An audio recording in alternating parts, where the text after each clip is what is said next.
اعوذ باللہ من الشیطان الرجیم بسم اللہ الرحمن الرحیم الذین ينفقون اموالهم باللیل والنہار سرا وعلانیۃ فلہم اجرہم عند ربہم ولا خوف علیہم ولا هم یحزنون۔ سبحان اللہ۔ یہ آیت اس رکوع کے اندر یہ آخری آیت ہے جس میں صدقہ اور خیرات کے بارے میں بیان کیا گیا ہے۔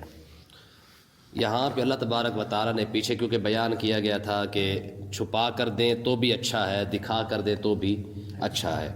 یہ آیت ایک قول کے مطابق یہ آیت حضرت سیدنا صدیق اکبر کے حق میں نازل ہوئی ہے، اور دوسرا قول یہ ہے کہ یہ آیت جو ہے وہ حضرت سیدنا مولا علی المرتضیٰ کے حق میں نازل ہوئی ہے۔ وجہ کیا ہے؟ حضرت سیدنا صدیق اکبر رضی اللہ تعالیٰ عنہ کے پاس 40,000 درہم تھے، یہ 40,000 روپے کہہ لیں۔ آپ نے 10,000 درہم دن کو خرچ کر دیے، یعنی اللہ کے راہ میں خرچ کر دیے۔ 10,000 درہم آپ نے رات کو خرچ کر دیے۔ 10,000 درہم سب کے سامنے دے دیے اور 10,000 درہم جو ہے وہ چھپا کر دے دیے، کسی کو پتہ نہیں چلا۔ یہ 40,000 درہم حضرت سیدنا صدیق اکبر نے اس انداز کے ساتھ خرچ کیے، لوگوں کو دکھا کر بھی اور لوگوں سے چھپا کر بھی، رات کو بھی اور دن کو بھی۔ تو جب یہ 40,000 روپیہ آپ اندازہ کریں، یہ اس دور کی بات ہے کہ جہاں پہ 100 سال پہلے 100 روپے کی بڑی قدر ہے، تو 40,000 روپیہ اس وقت صدیق اکبر نے خرچ کیا ہے۔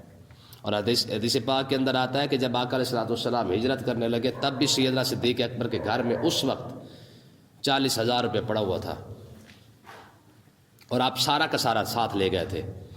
تو دیکھیں نا جی صحبت کا اثر کیا ہوتا ہے۔ آپ کے والد جو ہے وہ نابینا ہو چکے تھے، تو انہوں نے نا ہاتھ مارا تو پیسے جو ہے وہ نہیں تھے، حضرت ابو قحافہ۔ تو انہوں نے حضرت اسما کو کہا مجھے لگتا ہے تیرا باپ پیسے بھی ساتھ ہی سارے لے گیا، تمہارے لیے کچھ بھی نہیں چھوڑ گیا۔ تو حضرت اسما نے چھوٹے چھوٹے روڑے اٹھا کے نا رکھ کے اس کے اوپر کپڑا رکھ کے کہا ابا تیرے ہاتھ صحیح نہیں پہنچا، یہاں ہاتھ لگا کے دیکھ، میرا ابا ہمارے لیے بھی بڑا کچھ چھوڑ کے گیا ہے۔ کیونکہ وہ درہم دینار جو تھے وہ سونے اور چاندی کے ہوتے تھے، تو انہوں نے ہاتھ تھوڑا سا لگوا کے کہا یہاں پڑے ہوئے ہیں سارے، یہ نہ سمجھ کے سارے ساتھ لے گیا ہے۔ تو یہ صدیق اکبر کی قربانیاں ہیں۔ تو اللہ تبارک و تعالیٰ نے ان کی شان بیان کرتے ہوئے یہ آیت ارشاد فرمایا الذین ینفقون اموالہم، وہ لوگ جو اپنا پیسہ خرچ کرتے ہیں باللیل، رات کے وقت، والنہار، دن کے وقت، سرن، چھپا کر، وعلانیۃ، یا لوگوں کو دکھا کر، فالہم اجرہم عند ربہم، ان کا اجر ان کے رب کے پاس ہے، ٹھیک ہے۔ ولا خوف علیہم ولا هم یحزنون، نہ انہیں دنیا میں کوئی خوف ہوگا نہ انہیں آخرت میں کوئی غم ہوگا۔ یہاں ایک بڑی مزیداری کی بات ہے، یاد رکھے پیسے دینا بڑا آسان ہے، وقت دینا بڑا مشکل ہے۔ آپ کسی سے کہہ رہے بھی یار ہمارے ساتھ دین کا کام کر، لوگ آئیں گے کہیں گے یار مجھ سے پیسے لے لے تو تیری مہربانی جا کے کر دے، ہمارے پاس ٹائم نہیں ہے۔ لوگ کہتے ہیں نا، کہتے ہیں جی ہمارے پاس ٹائم نہیں ہے، آپ کی مہربانی جو ہے وہ آپ جائے فلانا مجھ سے پیسے لے لے، میرا حصہ ڈال لینا، لیکن میرے پاس ٹائم نہیں ہے۔ تو اللہ تبارک و تعالیٰ نے یہاں پہ صرف پیسے والوں کی بات کی ہے، حالانکہ پیسے سے زیادہ قیمتی وقت ہے۔ تو جو بندہ اللہ کی راہ میں پیسہ خرچ کرے تو اللہ تعالیٰ اس کو یہ اجر عطا فرمایا لا خوف علیہم ولا هم یحزنون، اسے دنیا میں بھی کوئی خوف نہیں ہوگا، آخرت میں بھی کوئی غم نہیں ہوگا۔ یار پیسہ خرچ کرنا آسان ہے، وقت دینا بہت مشکل کام ہے۔ تو جو پیسہ خرچ کر رہا ہے اللہ کی رضا کے لیے، رب اسے یہ انعام عطا فرمائے۔ جو دین اسلام کو اپنا وقت دے رہا ہے، رب اس کو کتنی عزت عطا فرمائے۔ یہی وجہ ہے کہ اللہ تبارک و تعالیٰ حدیث پاک کے اندر آتا ہے کہ جب علماء کرام اللہ قیامت کے دن آقا علیہ السلام کی بارگاہ میں حاضر ہوں گے، یعنی قیامت کے دن جب آقا علیہ السلام اپنے علماء کو دیکھیں گے، جب آقا علیہ السلام کی امت کو حوض کوثر سے پانی پلایا جا رہا ہوگا، اس وقت جب علماء کرام جب پیش ہوں گے حوض کوثر پر، تو حدیث پاک کے اندر آتا ہے یسقی العلماء بکف النبی صلی اللہ علیہ وسلم، ہر کسی کو جو ہے وہ جام پلایا جائے گا، کٹوروں کے اندر پلایا جائے گا۔ جب حضور علیہ السلام کی امت کے علماء جب حوض کوثر پر حاضر ہوں گے تو حضور اپنے ہی ہاتھوں کے ساتھ اپنے علماء کو جام پلائیں گے، کیونکہ پیسہ دینا آسان ہے اور وقت دینا یہ مشکل ہے، لیکن آج لوگ ٹکے ٹکے کی باتیں کر لیتے ہیں نا، یہ علماء ہی ہے جو اپنا سارا کا سارا وقت دین اسلام کو دیتے ہیں. ٹھیک ہے، تو اب پیسہ دینے والے کے لیے یہ حکم ہے کہ لا خوف علیہم ولا هم یحزنون.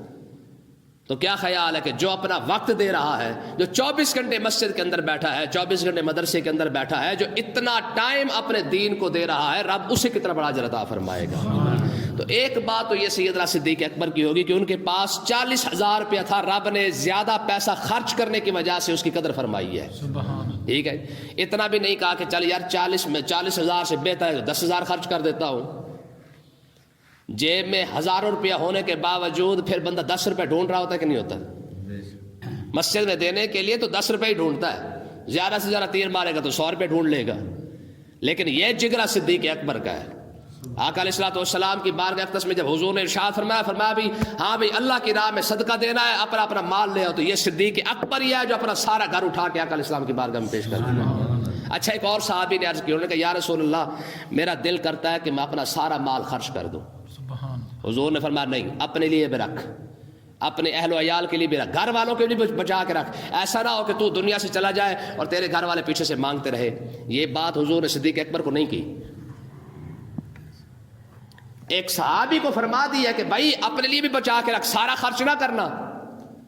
لیکن یہ بات صدیق اکبر کو نہیں کی کہ صدیق سارا کچھ تو اٹھا کے لیا، کچھ گھر والوں کے لیے بھی بچا کے رکھ. نہیں کی. کیوں؟ کیونکہ آقا علیہ الصلوۃ والسلام جانتے ہیں کہ جو جگرا اللہ تعالیٰ نے میرے صدیق کو عطا فرمایا، ایسا جگرا کسی نے کو نہیں عطا فرمایا. ہاں، سارا کا سارا گھر ہی صدیق ہے. ٹھیک ہے، نہ گھر والوں کے اندر سے کوئی تکلیف ہوگی، نہ صدیق اکبر کبھی روئے گا. ٹھیک ہے نا جی، یہ یاد رکھے. حتیٰ کہ ہمارے بزرگ فرماتے ہیں کہ سوئی تک ڈھونڈتے پھر رہے تھے کہ کہیں سوئی بچ تو نہیں گئی ہے. ایسے تھوڑی ہے، کریم آقا علیہ الصلوۃ والسلام مقام نہیں ایسے ہی مل جاتا ہے، اتنی بڑی بڑی قربانیاں اس کے پیچھے. آقا علیہ الصلوۃ والسلام نے ارشاد فرمایا لا تمشی امام ابی بکر فانه افضل رجل من امتی. حضرت ابو حذیفہ صدیق اکبر کے آگے آگے چل رہے تھے، آقا علیہ الصلوۃ والسلام کی نظر پڑ گئی. جب حضور نے دیکھا نا کہ صدیق اکبر پیچھے ہے اور حضرت ابو حذیفہ آگے آگے چل رہے ہیں، تو کریم آقا علیہ الصلوۃ والسلام نے دیکھتے ہی فرمایا لا تمشی امام ابی بکر.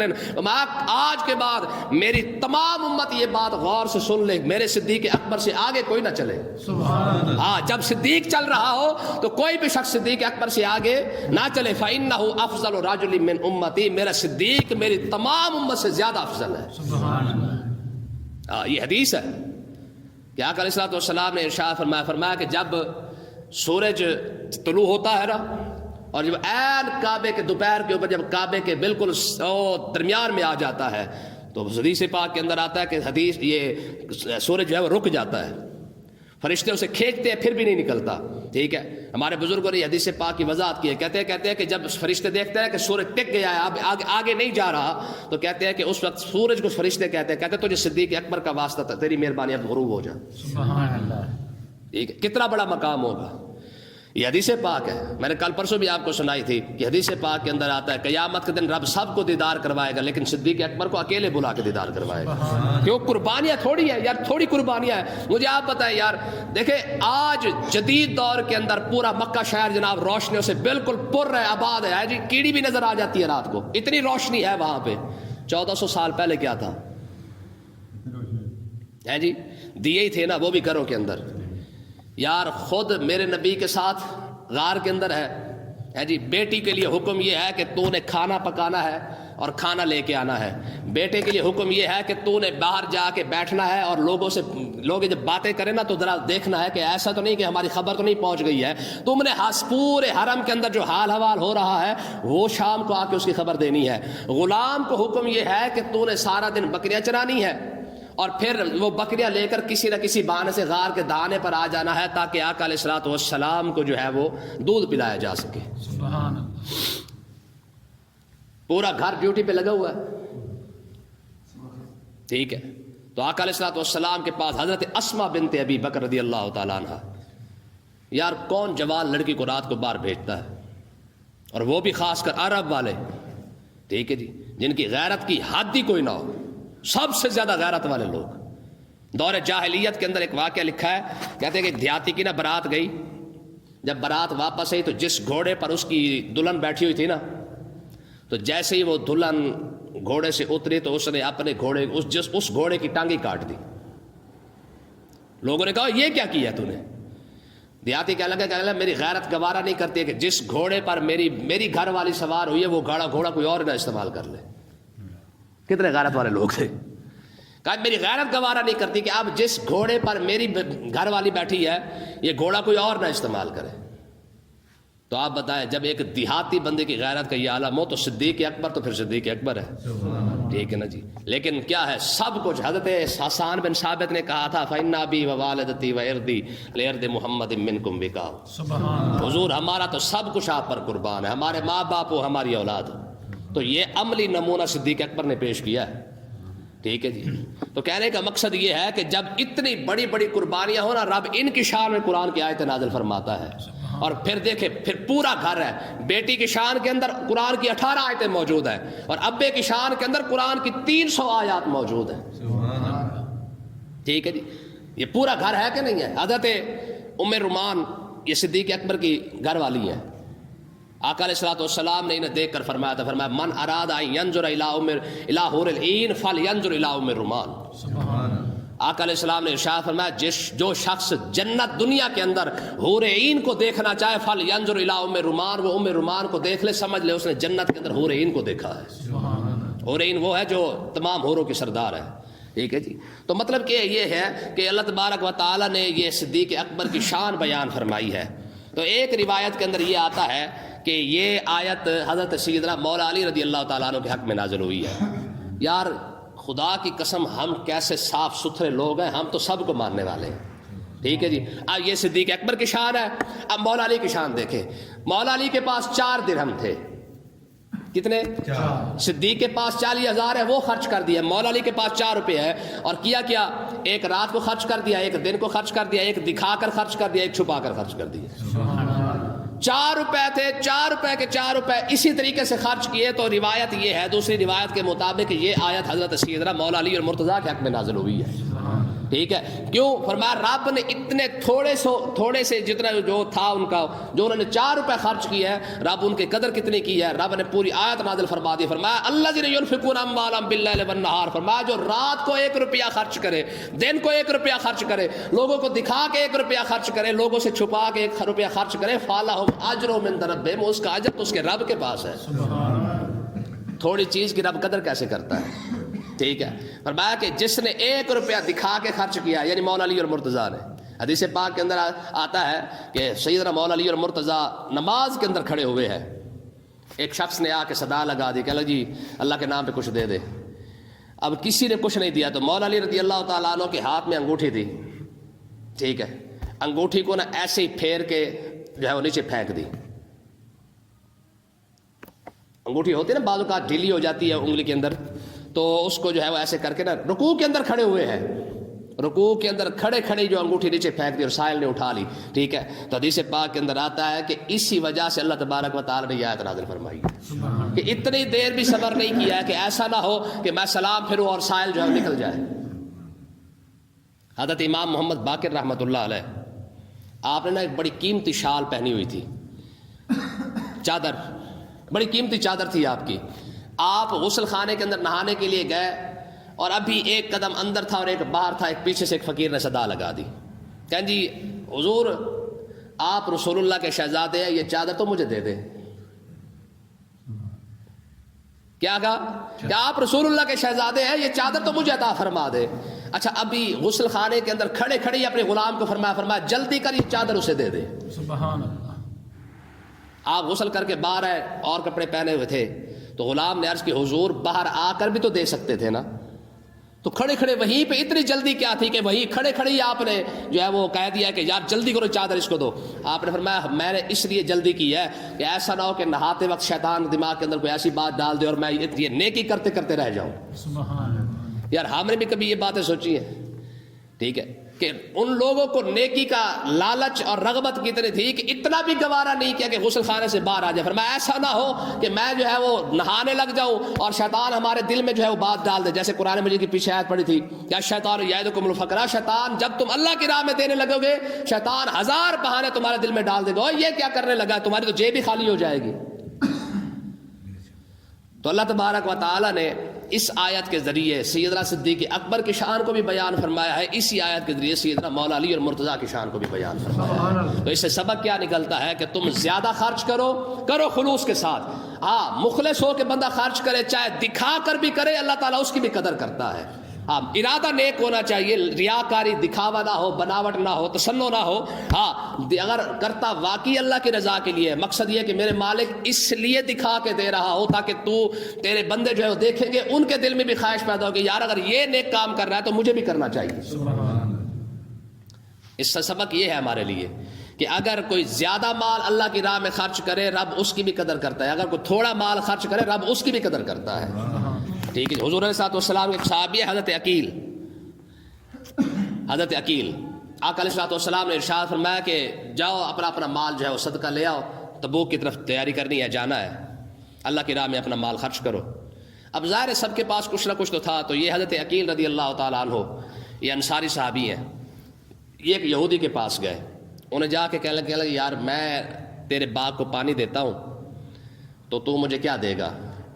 اس نے کہا کیا لے گا؟ آپ نے فرمایا 2 کلو کھجوریں دے دے۔ کتنی؟ 2۔ یہ میں آج کے دور سے مثال دے رہا ہوں، 2 کلو کھجوریں دے دے۔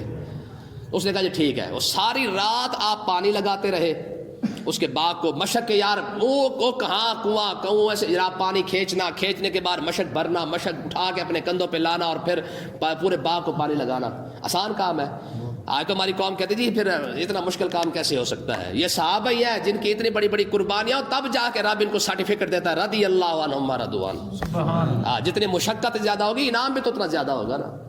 2 کلو کھجوریں سویرے سویرے ان کو ملی، آدھی جا کے انہوں نے گھر میں دے دی، 1 کلو، یہ کلو کی ویسے میں مثال دے رہا ہوں، جتنی ان کو کھجوریں ملی تھوڑی سی، آدھی جا کے انہوں نے گھر دے دی اور آدھی اٹھا کے مسجد نبوی میں تشریف لے آئے۔ آقا علیہ السلام کی خدمت میں حاضر ہوئے، عرض کی یا رسول اللہ رات 2 کلو کھجوریں کمائی تھیں، 1 کلو گھر دے آیا ہوں، 1 کلو آپ کی خدمت میں حاضر کر دی ہے۔ آقا علیہ السلام نے ارشاد فرمایا سارے سامان کے اوپر رکھو اس کو، سارے سامان سے بھی اوپر کر کے اس کو رکھو۔ کیوں؟ ہو سکتا ہے اس کے اخلاص کی وجہ سے اللہ تبارک و تعالیٰ نے جتنے مسلمانوں نے خرچ کیا رب ان کو بھی قبول فرما لے۔ ٹھیک ہے نا جی؟ اس لیے آقا علیہ السلام نے ارشاد فرمایا اخلص علی دینک یکفی العمل القلیل، فرمایا کہ تو دین کے ساتھ مخلص ہو کے چل، رب تیرے تھوڑے عمل کو بھی قبول فرما لے گا۔ ہاں بندہ اپنے دین کے ساتھ مخلص ہو رہا، اگر کچھ نہ بھی کر سکے، صرف اخلاص ہو دل کے اندر کہ کاش کہ میں دین کی خدمت کر سکتا، میں کچھ نہ بھی کر سکے، رب پھر بھی اس کی اس نیت کو بھی قبول فرما لے گا۔